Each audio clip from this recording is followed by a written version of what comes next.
All right, here we are in Ottawa still. I believe it's day 20 of the convoy here. By this time, it has fully turned into a freedom movement worldwide. The message resonates with all the oppressed, past and present.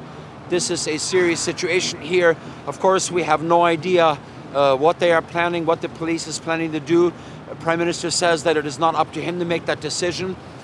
But what gives me a little bit of hope is when I see what happened today, where Scott Moe, the Premier of Saskatchewan, has a letter signed by him and the Premier from Alberta, Jason Kenney, and then they have 16 more signatures of 16 states, South Dakota, North Dakota, Iowa, and different states in the United States, a letter that is written to President Biden and also Prime Minister Trudeau, asking them to reverse that, or asking them to again allow the truckers, give them the exemption at the border where they don't need to have the vaccination card or due to quarantine. You wonder why. You wonder why. What would stand in the way for our Prime Minister to gladly grant that? So would he rather attack these peaceful protesters that have shown absolutely nothing but peace and love here in the last weeks? Would he rather attack them, forcefully remove them, than to do what he's being advised to do by other premiers, by the governors?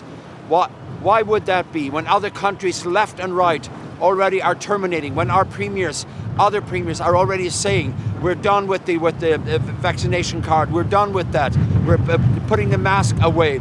Why, at the end of it, stab the truckers in the back? Why? What would be the reason for doing that? We trust that there's somehow there will be an awakening. People have been praying here every day. People have been seeking God. People are reading the Word of God. People are looking, what would it take? What would it take for our Prime Minister to realize? But you know what?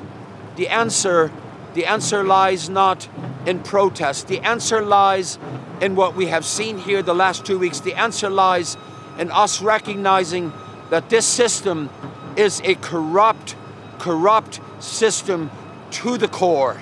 It is corrupt. Even if all the mandates were removed today, but maybe tomorrow we would have to be back and asking for something again. Why do we have to beg the government to give us something? Why? It is the government for the people, not the people for the government. May God help us. May God help our government. We're praying for them, that they would recognize the grave error that they have committed by lifting themselves up above the people, by living up their way up there, thinking that they are above the people when they are here to serve the people. May God help us as the church. May God help us as spiritual leaders to show the people where the real help is. Where the real help is. Point them back to the Bible. Point them back to the principles that recognize the supremacy of God. May God help us to show the people that what we need to do is withdraw from this corrupt system that has become so extremely corrupt. God help us to be pointing them to where they really need to go. God help us to be there for the people when they really need us. God bless you.